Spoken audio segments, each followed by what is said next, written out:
Hello. Hey, everybody. Hi.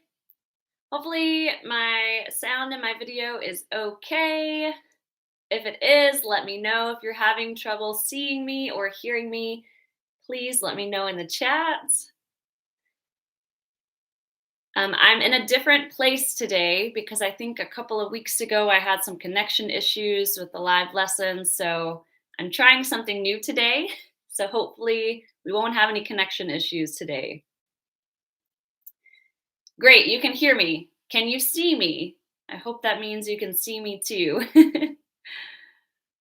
Well, good morning, good afternoon, good evening. My name is Molly. I am a tutor on Cambly. For those of you who have watched our live lessons before, you've probably met me before. I did our live lesson a couple of weeks ago. It was part 1 of figurative expressions. And so today's lesson is going to be part 2 of that. If you missed the lesson a couple of weeks ago, you can go back to Cambly's YouTube channel and watch it. It was on metaphors and similes.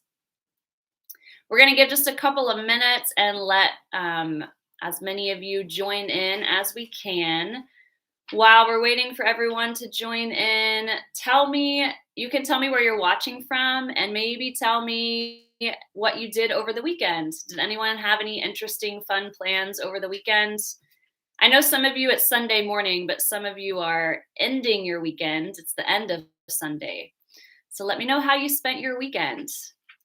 Go ahead and start giving some shout outs. All right.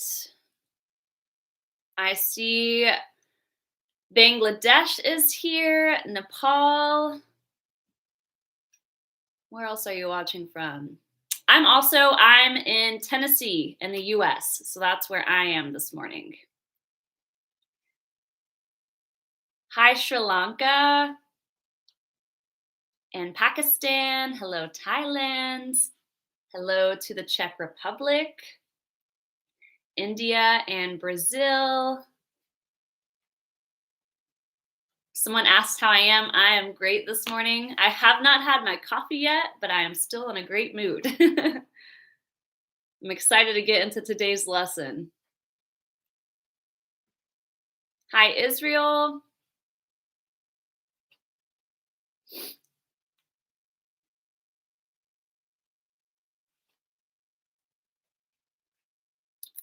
Hello, France.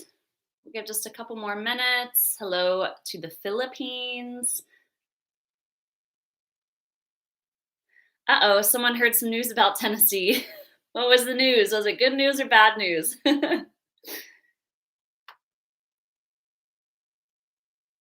Last weekend, so someone studied a lot for their IELTS exam. You've got an IELTS exam coming up. Good luck. I know that takes a lot of studying. I'm sure you'll do great.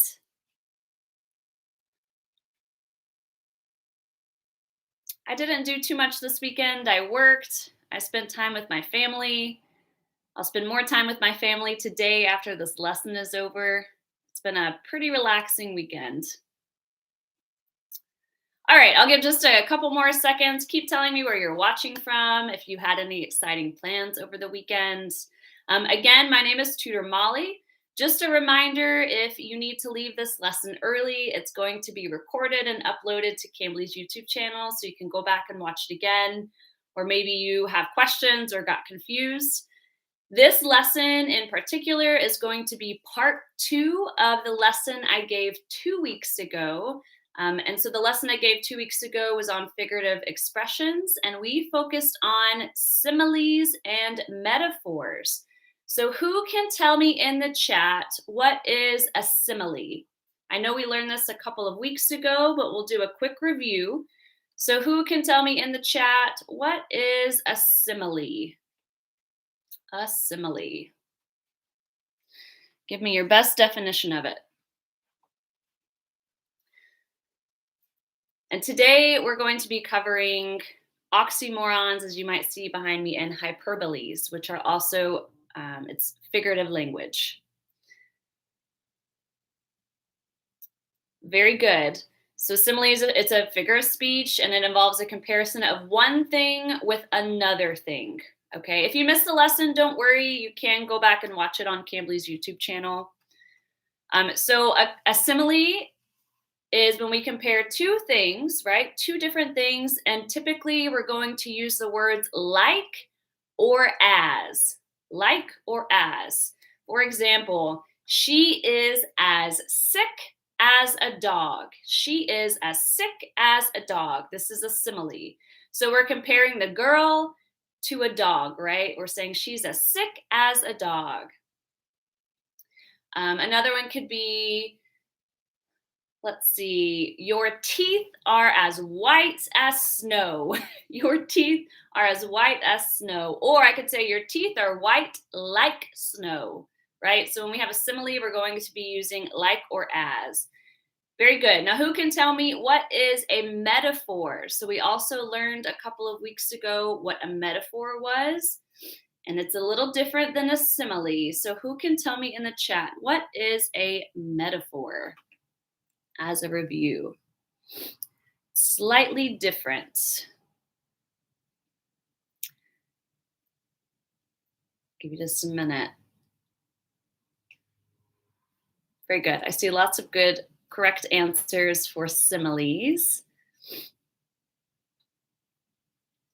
So good. A metaphor. When we have a metaphor, the main difference between a simile and a metaphor, with a simile, we're going to be using like or as. When we have a metaphor, we're not going to be using like or as. The metaphor makes the comparison directly. So both similes and metaphors are comparing things, but a metaphor is going to make that comparison directly. So we're describing a person or an object by saying that it's something else. So for example, let's say I had a play tonight. I was in a play and you say, wow, you are such a star in the play. You were a shining star. I'm not saying you were like a shining star, which would be a simile. I'm saying you were a shining star. So this is a metaphor, okay? We're not going to use like or as. It's going to be a direct comparison. All right, so again, you can go back and watch that video for review. That was 2 weeks ago that we covered both of those. And we're going to continue learning about figurative language today by covering oxymorons and hyperboles. I'm not sure if you have heard of either of these words before or studied them. Maybe if you're really deep into your English studies or writing literature, you have heard of both of these. So again, this is oxymoron is how we say this one. And this one is pronounced hyperbole. So it looks like hyperbole, but it's pronounced hyperbole. Hyperbole, okay? We're going to start by covering the oxymoron. It's a little bit easier, and then we'll spend more time on our hyperboles, and then we're going to practice both and have a little quiz at the end, okay?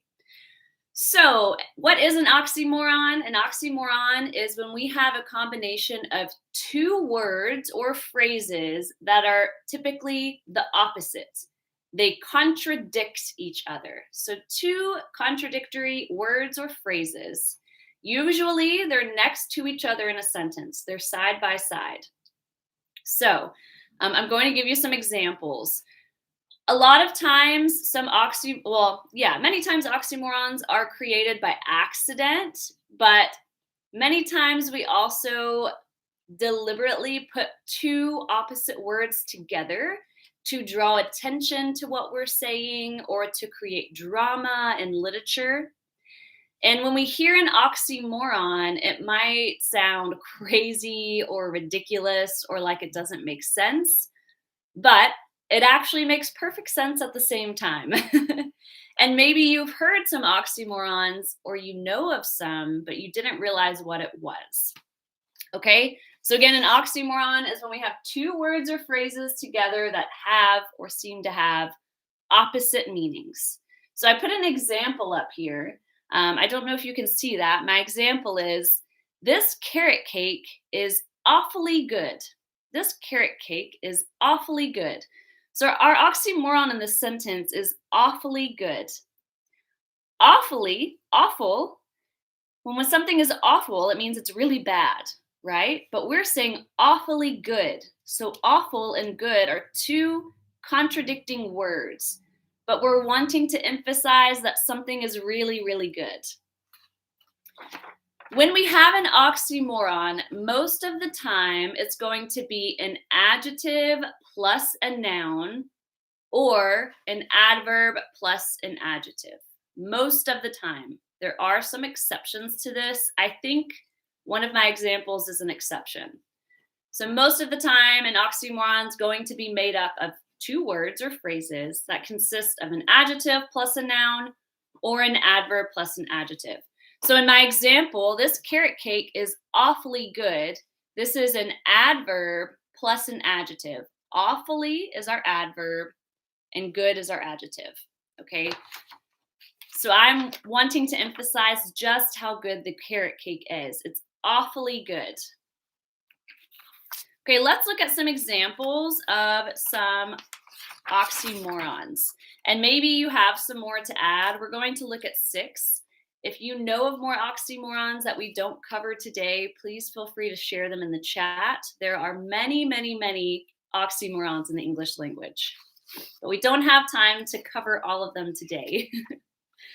So the first one, well, really the second one, we did awfully good, is pretty ugly. Pretty ugly. So here we have our adverb plus our adjective. Pretty is going to be our adverb. Ugly is our adjective. These two words are opposites, right? Pretty means beautiful or nice looking. Ugly is the opposite of that. But this is an oxymoron. So we have two opposite words that we're going to use together to describe something. Pretty ugly. The weather looks like it's about to get pretty ugly. The weather looks like it's about to get pretty ugly. So it just means the weather looks like it's about to get bad. Maybe it's about to storm. The clouds are really dark. Okay, this is an oxymoron. So instead of just saying the weather looks like it's about to get ugly, we want to put emphasis on ugly. So we're going to use pretty ugly. The weather looks like it's about to get pretty ugly. I could say, my mom bought me a sweater for my birthday and it's pretty ugly. But I don't want to hurt her feelings. Pretty ugly. I see some of you are including some examples that we're going to cover today. Very good. I'm going to try and hang these up here. Hopefully you can see them. Pretty ugly.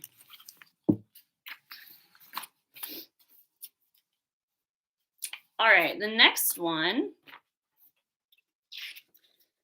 Old news. Old news. So again, we have two contradicting words. In this case, we've got an adjective plus a noun. Let me actually hang this up so you can refer to this. So old news is going to be pretty ugly was an adverb plus an adjective. Old news is an adjective plus a noun, right? Our adjective is old and news is our noun. So these two words are different, right? Old is the opposite of news. News is something relevant and recent. So they're contradicting each other. So for example, I could say, you just heard about Sharon and George moving? That's old news. That is old news.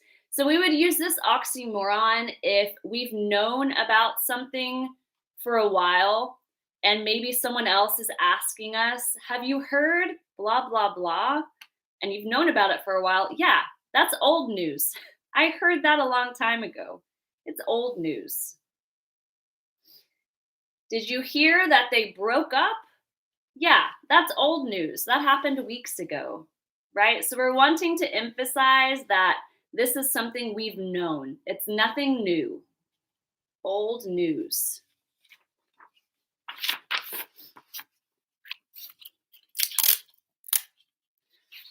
So someone tries to tell you something that you've known for a long time already, or some kind of news that you've already known, you can say, that's old news. I already knew that. I've already heard that.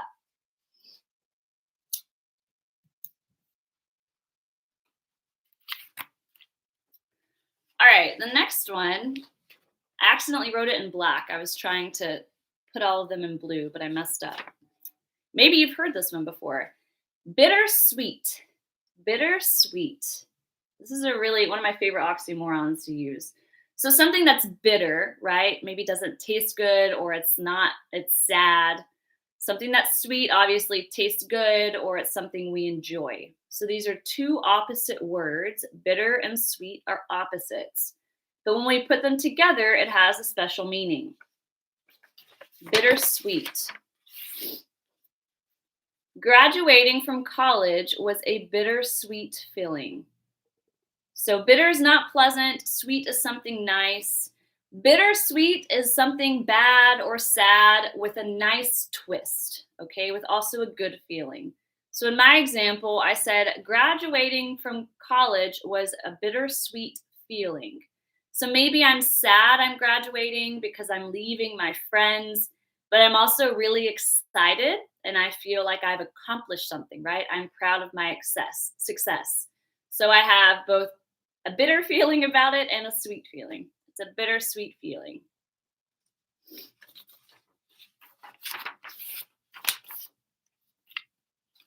Maybe some of you have moved before. You moved to a new city or to a new country. It's often a bittersweet feeling because you're sad to leave your home or your friends or family, but you're also very excited to move to a new place and make new friends, right? It's a bittersweet feeling.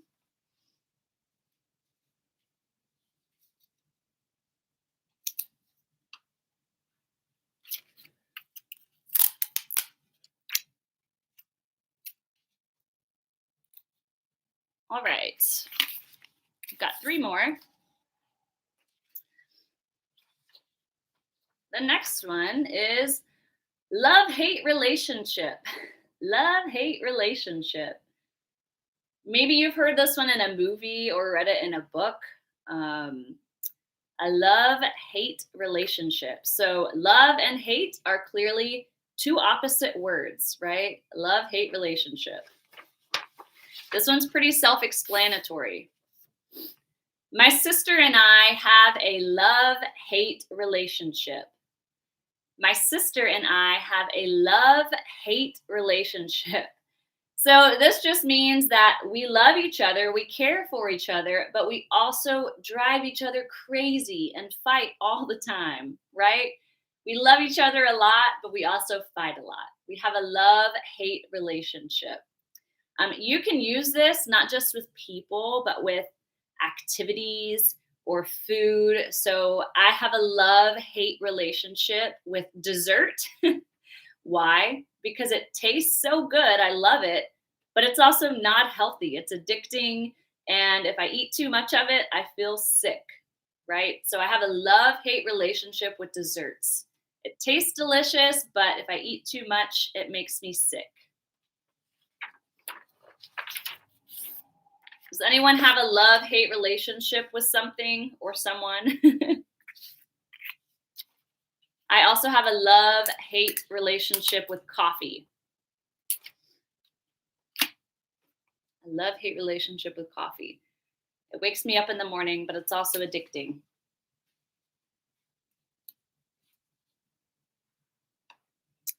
All right. Someone said they have the same kind of relationship with their sisters, so they understand the example very well. Yeah, maybe if you have siblings, if you have brothers or sisters, you understand the love-hate relationship. Okay, I saw someone put this one in the chat already. Seriously funny. Mina had used this as an example. Seriously funny. So this one is an example of an adjective, an adverb plus an adjective. Seriously funny. So these are two opposite words, to be serious, to be funny. They're opposite words. But we want to add emphasis on being funny. So to be seriously funny, my cousin always tells seriously funny jokes at the family gatherings, right? So seriously funny is just very, very funny. But this is an oxymoron because these two words contradict each other. Serious and funny are opposite. Yeah, a love-hate relationship, maybe like a cat and mouse relationship, right? Yeah, to fight like cats and dogs. That could be a love-hate relationship. Like Tom and Jerry. I think a couple of weeks ago, someone gave the example of Tom and Jerry. Tom and Jerry have a love-hate relationship. So seriously funny. My cousin always tells seriously funny jokes at the family gatherings. It just means they're really, really funny. So you all see how sometimes these might sound a bit crazy or ridiculous because we're using opposite words, right?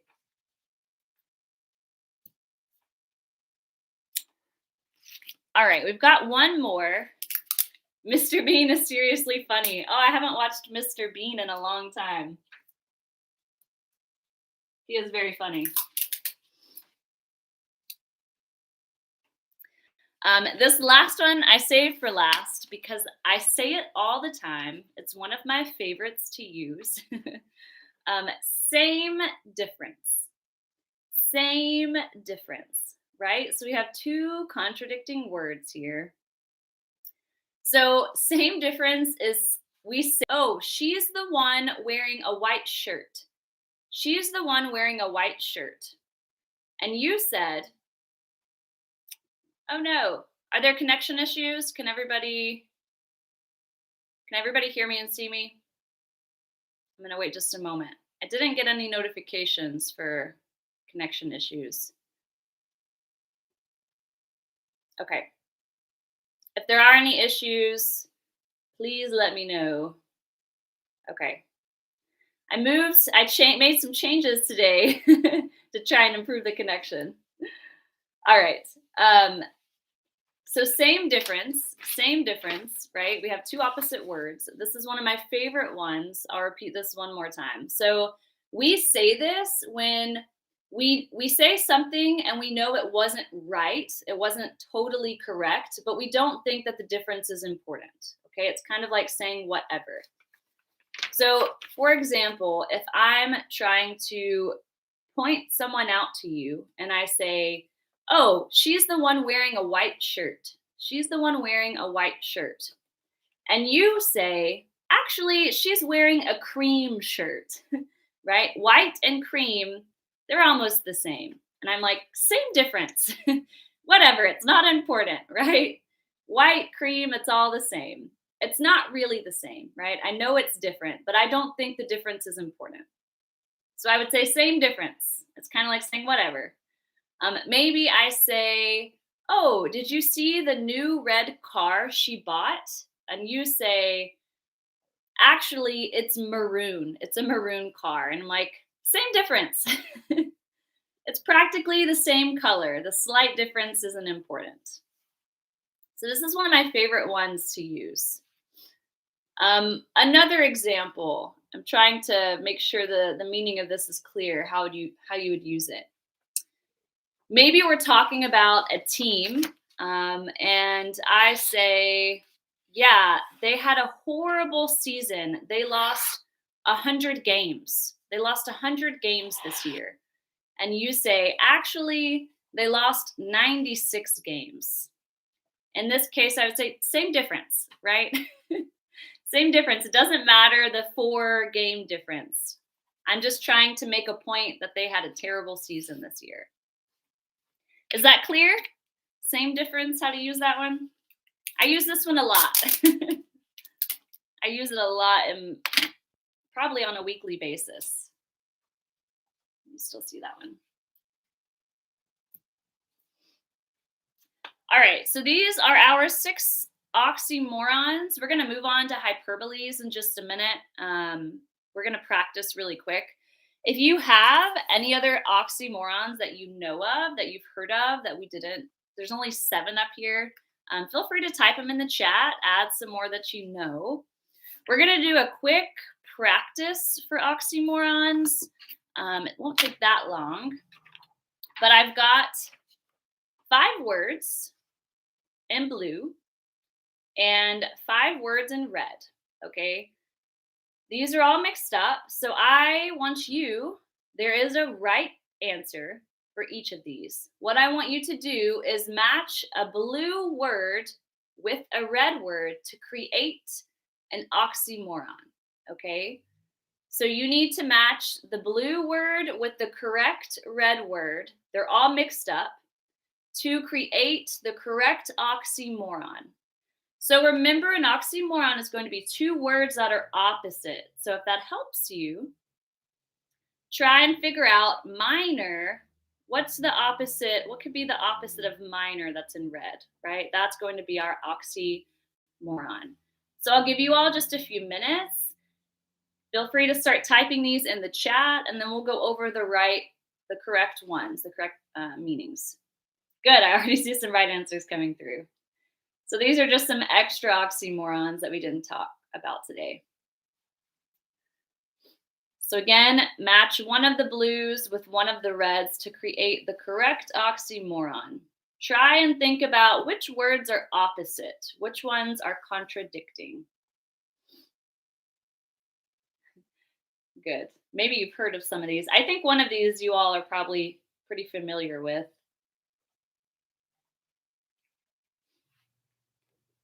Very good. I'll give you one more minute.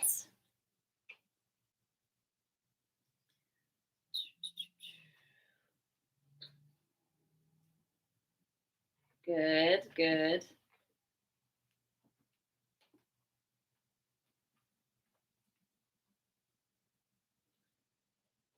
All right. I'll give you 15 more seconds before we go over the correct answers.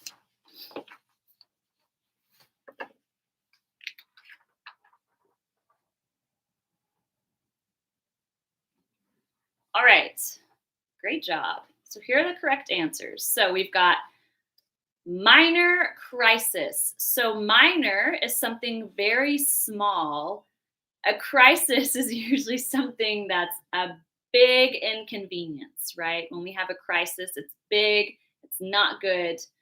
So these are opposite words. So minor crisis is an oxymoron that we use, a minor crisis. The next one, clearly confused, clearly confused. So clear, something that's clear, and then something that's confusing. If something's clear, we have no questions. If something's confusing, we don't understand it.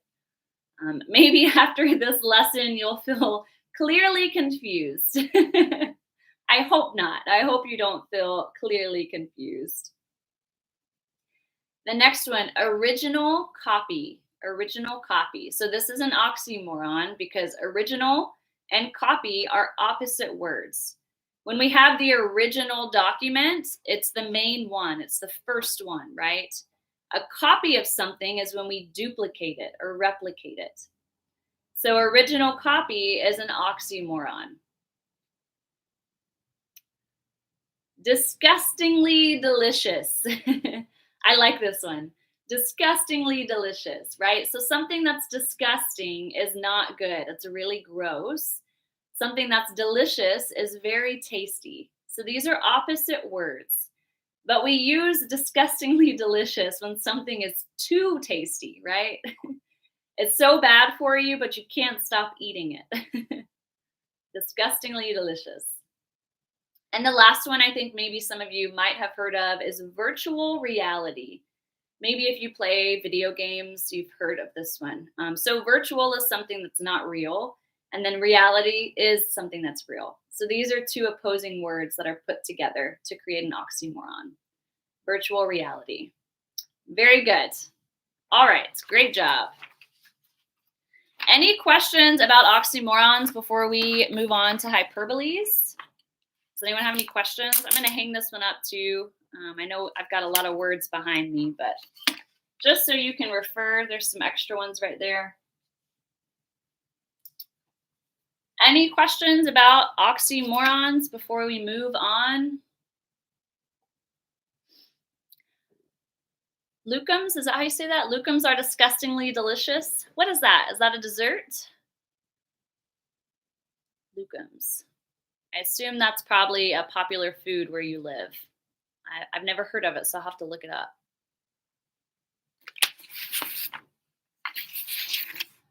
All right.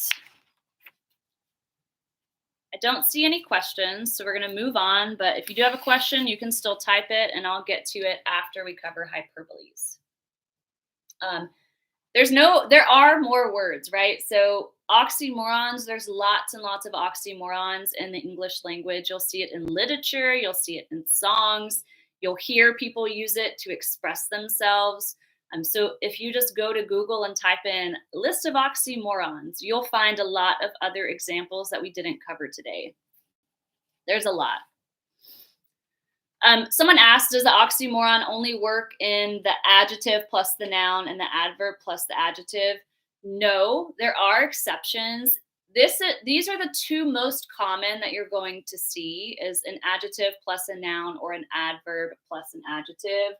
But for example, like same difference, I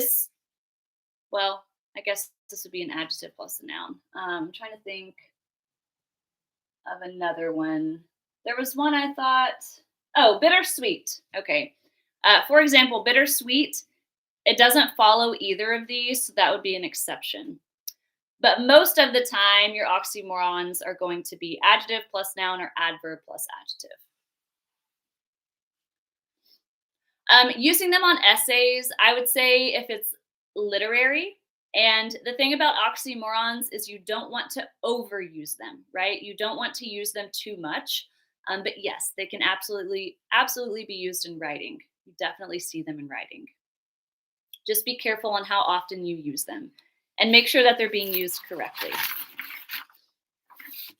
All right, so hyperboles, hyperbole. It's a bit of a weird sounding word. Hyperbole is an extreme exaggeration used to emphasize a point, okay? So it's not just a little bit of exaggeration, it's extreme exaggeration.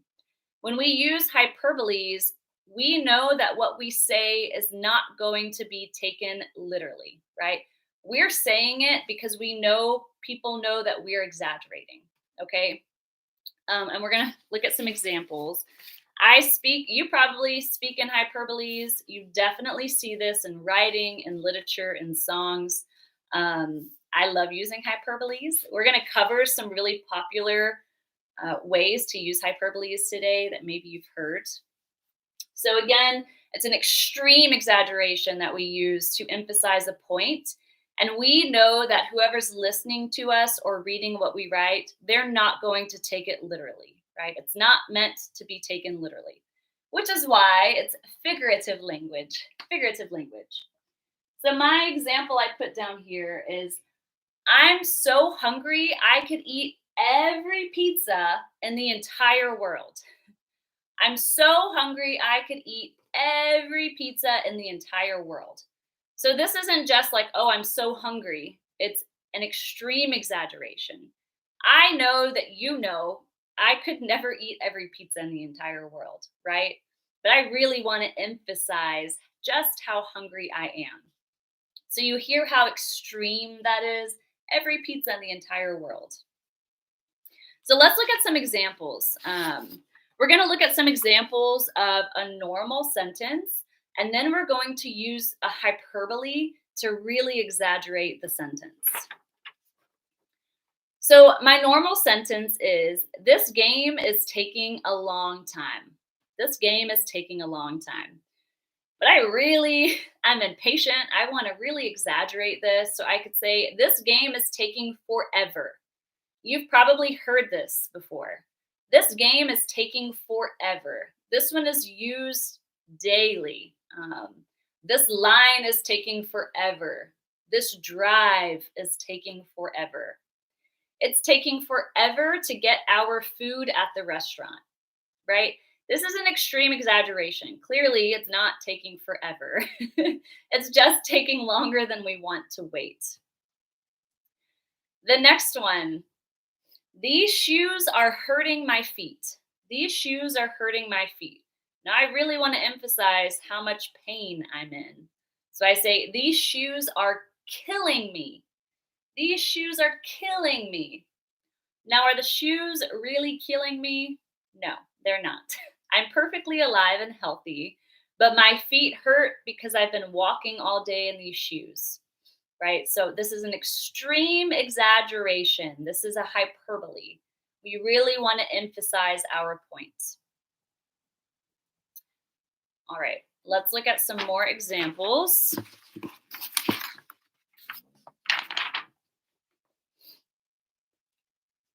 I've asked you to take out the trash many times. Maybe for those of you, maybe your wife has asked you, I've asked you to take out the trash many times, but she wants to emphasize how many times she's asked you. Maybe it was only 4 or 5, but she says, I've asked you to take the trash out 1,000,000 times. I've asked you to take out the trash 1,000,000 times, right? She didn't really ask 1,000,000 times. Maybe it was 4 or 5. But we really want to exaggerate to add emphasis on what we're saying, on our point that we don't want to keep asking you to take the trash out. The next one, the new iPhone is expensive. So if we want to make this a hyperbole, the new iPhone is expensive. We could say, the new iPhone costs an arm and a leg. You may have learned this expression while studying English. To cost an arm and a leg, it just means something's very expensive, right? We don't really have to give our arm and our leg to pay for it, but we're wanting to emphasize just how much it costs. The new iPhone costs an arm and a leg. Good. I see some really great examples in the chat already. So I told you 1,000 times I'm not in love with him. I love that one, right? You probably haven't actually said it 1,000 times, right? But you're wanting to exaggerate. I've told you 1,000 times I'm not in love with him. Very good. All right, let's go over 2 more. My mom is going to be mad that I broke her vase. So this is a normal sentence. Now I want to use a hyperbole to exaggerate how mad my mom is going to be. My mom is going to kill me when she finds out I broke her vase. Okay? My mom's going to be mad I broke her vase, or my mom is going to kill me when she finds out I broke her vase. She's not really going to kill me, right? But I want to emphasize just how mad she's going to be. This is also a very popular one that we use in English when we think someone's going to be mad at us or upset with us. Oh, they're going to kill me. He's going to kill me. We use this one a lot. The next one, the normal sentence is, this is not a very fun party. This is not a very fun party. I want to exaggerate this and make it a hyperbole. So I say, this is the most boring party in history. This is the most boring party in history. It's very exaggerated. I'm certain it's not the most boring party in history, right? But you want to exaggerate to emphasize that the party is not very fun. All right, do you all get the gist of this? Do you understand what a hyperbole is, how we're taking a normal sentence and really putting extreme exaggeration to make a point? I'm going to let you practice this. There is no real right or wrong formula to this. There are popular phrases we use, like the ones I just covered. Something is killing me, or someone's going to kill me. This is taking forever. This is taking 1,000,000 years. I've told you 1,000 times. Things like this are very common that you're going to hear in the English language. So I'm going to let you practice. Just trying to see if there are any other examples. Yeah, someone asked, so to cost an arm and a leg, yes, you can use that with expensive and very expensive. So something that's expensive, you can definitely use that. If you have any other examples, let me know. I'm going to hang these up so you can read these examples.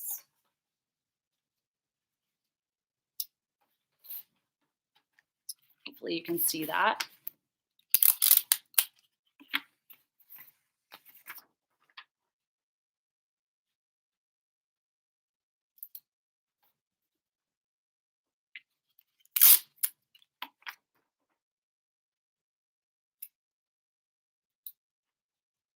All right, there's some examples of some hyperboles.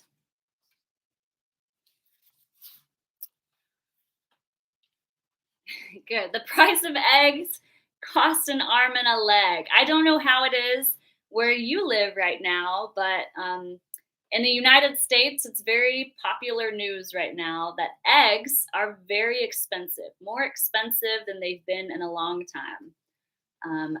I have my own chickens, so I get free eggs, but many people are complaining about the cost of eggs. So yes, right now, eggs cost an arm and a leg. That's a great example. Someone said, I made a fatal mistake. I made a fatal mistake. Yeah, so that is an extreme exaggeration. Fatal means like deathly, right? Something that's going to kill you. So maybe your mistake it's not going to actually kill you, but you want to put emphasis on the fact that you messed up, that you made a mistake.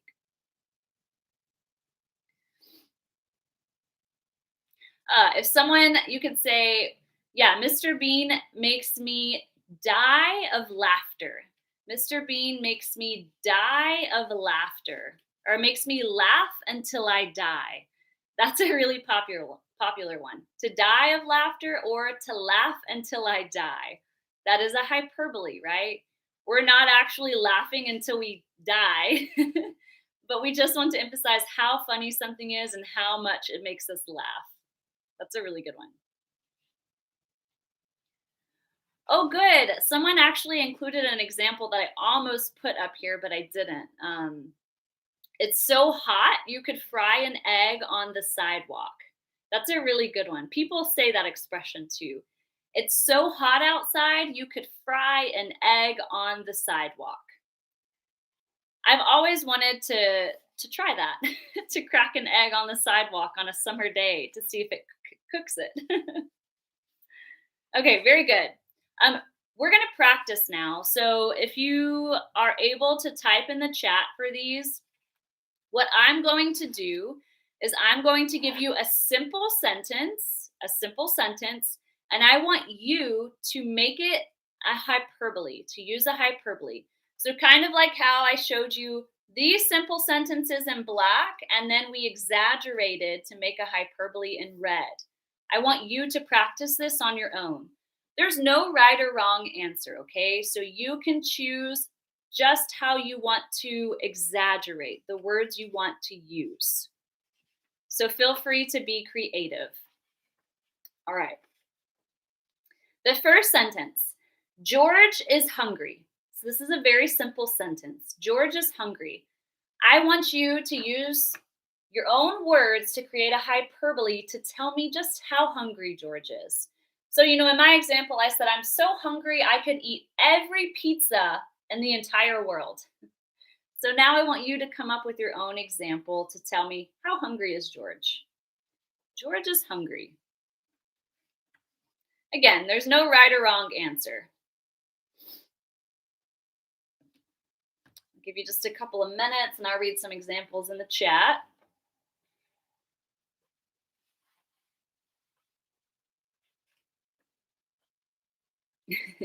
Very good. George is so hungry he could eat a horse.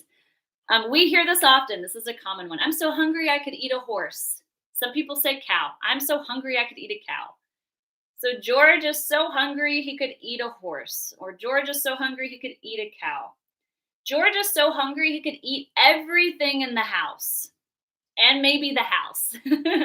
Right? We really want to be extreme. Don't be scared to be too extreme. George is so hungry He could eat everything in the house and maybe the house. George is so hungry he could eat the whole elephant, which is a lot, right? Nobody could actually eat a whole elephant. Very good. George is as hungry as a pack of rabid wolves. George is as hungry as a pack of rabid wolves. George is so hungry he could eat a cheetah. George is so hungry he could eat the whole bridge. George is so hungry he could eat the entire country of Hungary. George is so hungry he could eat a dinosaur. These are great. I love these. And this is a really great way to kind of use your imagination and really get creative with your writing. George is so hungry he could eat everything, literally everything that ever existed in the world. George is so hungry he could eat a Lion King. That one's funny. Very good. These are great examples. Great use of hyperboles. George has a wolfish appetite. Very good. All right, let's look at the next one. You can keep on with this one if you want. So the next one, Jill is tired. This is my simple sentence. Jill is tired. Now I want you to make this an extreme exaggeration, right? We want to make this a hyperbole. Just how tired is Jill? How tired is she? Jill is so tired she could sleep for the rest of her life. That's a hyperbole. Jill is so tired she could sleep for the rest of her life. Good. Jill is deadly tired. She's not actually dead. Yeah, but she feels dead because she's so tired. Very good. How tired is Jill?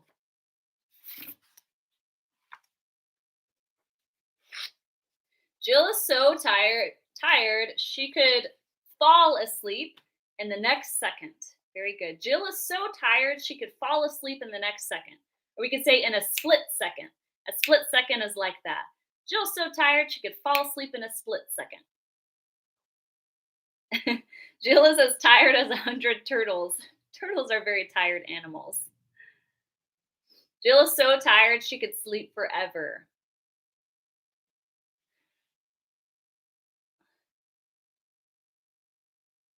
Jill is so tired that she could sleep on a bed, or that she could sleep on Mount Everest. I'm not sure what the other word is. Jill's so tired that she could sleep on a bed of something. I'm not sure what that word is. Or Jill is so tired she could sleep on Mount Everest. Jill is so tired she cannot lift a finger. Jill is so tired she cannot move.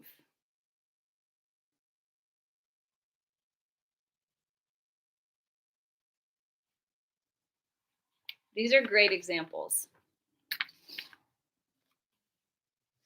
Jill is so tired she could sleep on a pile of rocks. On a pile of rocks. It's not very comfortable, but she's so tired that she could probably fall asleep on a pile of rocks. Jill is so tired she could sleep on a bull.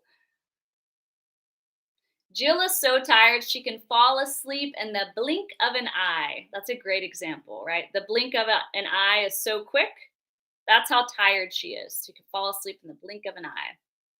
Jill is so tired she could sleep for a year. These are all awesome examples, y'all. Okay, let's move on to the next one. I want you guys to keep on practicing your hyperboles. So the next one, my backpack is heavy. My backpack is heavy. We'll just do two more. We'll spend less time on this one. My backpack is heavy. Give me some extreme exaggeration of how heavy your backpack is. My backpack is so heavy, it's breaking my back. You could even say, my backpack is heavier than an elephant. My backpack is heavier than an elephant. My backpack is as heavy as the sun. Very good. My backpack is as heavy as the sun. My backpack's so heavy I could fall down anytime. My backpack is as heavy as an elephant. My backpack is as heavy as the entire galaxy. My backpack is as heavy as all the sons of humanity since Adam and Eve. I think that's my favorite example of today. That's a great one. I'm going to steal that one. I love it. My backpack is heavier than the solar system. My backpack is as heavy as a mountain. Oh, these are great. Very good. My backpack is heavier than you can imagine. Very good. Okay, really quickly, we're going to do one more, and then we're just going to have a quick quiz, and I'll take questions, and we'll end. I know we're at 50 minutes. Last one. These are always really fun when you're trying to say something is gross. My lunch is gross. My lunch is gross. I could say, my lunch is the worst food I've ever tasted in my entire life. That's a hyperbole. My lunch is the worst food I've ever tasted in my entire life. My lunch is grosser than, I don't even know. Trying to think of some really gross things. Someone asked a backpack. A backpack is what we wear. Typically, you'll see students wear them on their back, and they put their books, their notebooks, and all of their supplies in their backpack. I thought I had one in here to show you, but I don't. Yeah, so students wear backpacks to carry their books and notebooks and pencils and things.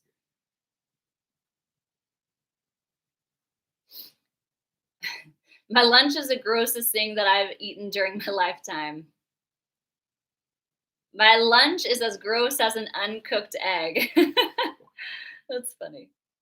My lunch is as gross as a pile of dirt. I'm sure some of you have had some pretty gross lunches. My lunch is grosser than zombie puke. That is funny. My backpack is as heavy as the burden of 40 camels. That's a good one.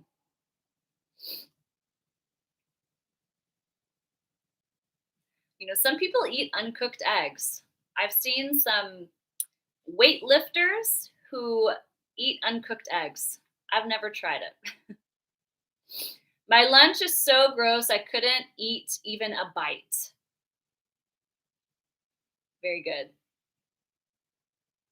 Someone asked, what is the meaning of this sentence? I don't know if you mean this one. So my lunch is gross. Gross means not good, like disgusting. It does not taste good at all. It's very bad. That's the meaning of this one. Does that make sense? Yeah. So gross, yeah, that word is just like when something's not good, it kind of makes us go, ooh, that's something that's gross. My lunch is grosser than 1,000 marinated eggs. I don't know what a marinated egg is. I think some countries eat marinated eggs. Is that right? Pickled eggs. I've had pickled eggs. All right. Very good. You all are as burnt chicken. You all are incredibly creative. Hyperboles can be a lot of fun, right? That's kind of why I saved this one for last. These are a lot of fun. My lunch is as gross as garbage. Yeah, that's a good one. Probably don't want to eat that. Okay, great job. So we're just going to practice really quickly. I know some of you weren't here in my last lesson where we covered metaphors and similes, but I wanted to do a quick quiz. I'm going to give you 4 sentences, one at a time, and I want you to tell me if it is a metaphor, a simile, an oxymoron, or a hyperbole. Okay, so let's review again really quickly. A simile is when we're comparing 2 different things using the words like or as. A metaphor is when we're comparing one thing, it's a direct comparison to something else, okay? So a simile, I'm as sick as a dog. A metaphor, you are a shining star, okay? An oxymoron is when we have two words or phrases that are the opposite, and we're using it to emphasize a meaning. Okay? Bittersweet, old news, pretty ugly. A hyperbole is an extreme exaggeration used to emphasize a point. We don't take it literally. So we just had a lot of practice on that. Okay? So I've got 4 sentences here. We're going to go one at a time. You tell me, is it a simile? Is it a metaphor? Is it an oxymoron? Or is it a hyperbole? All right, the first sentence is, now is the time as well. If you have any questions from today's lesson, please type them in the chat, okay? Any questions you have, now's the time to type them in the chat. All right, the first sentence. It took me forever to find a parking spot. It took me forever to find a parking spot. Is this a simile, a metaphor, an oxymoron, or a hyperbole? Which one is this? It took me forever to find a parking spot. Good, good, good. This is a hyperbole. This is a hyperbole. Why? Because I'm exaggerating, right? It took me forever. It didn't really take me forever. It took me 20 minutes, but I'm exaggerating how long it took me. Very good. This is a hyperbole. Great job. Next one. Jim is as stubborn as a mule. Jim is as stubborn as a mule. Is this a simile, a metaphor, an oxymoron, or a hyperbole?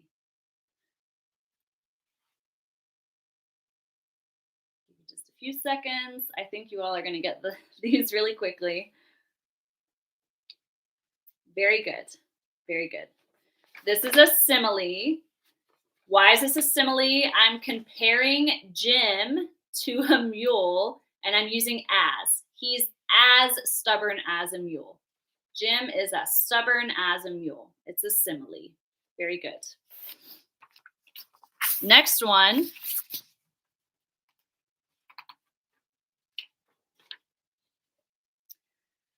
I guess we can be alone together since everyone else is on vacation. This one might be a little trickier. I guess we can be alone together since everyone else is on vacation. Is this one a simile, a metaphor, an oxymoron, or a hyperbole? That's okay. If you missed the lesson about similes and metaphors, you can go back and watch it on Cambly's YouTube channel. It was recorded. Great job. Great job. This is an oxymoron, right? And good. Like Mina said, the oxymoron is alone together. Alone together. These two words are opposites, but we're using them together. It's an oxymoron. I guess we can be alone together since everyone else is going on vacation. Very good. Okay, last one. Last one. Sorry.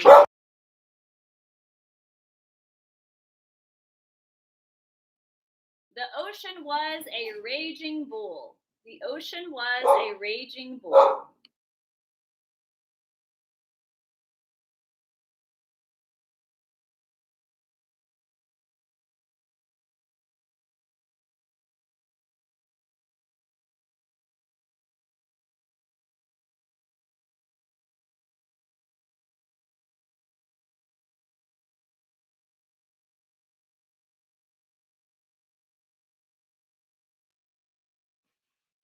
All right, I see lots of different answers on this one.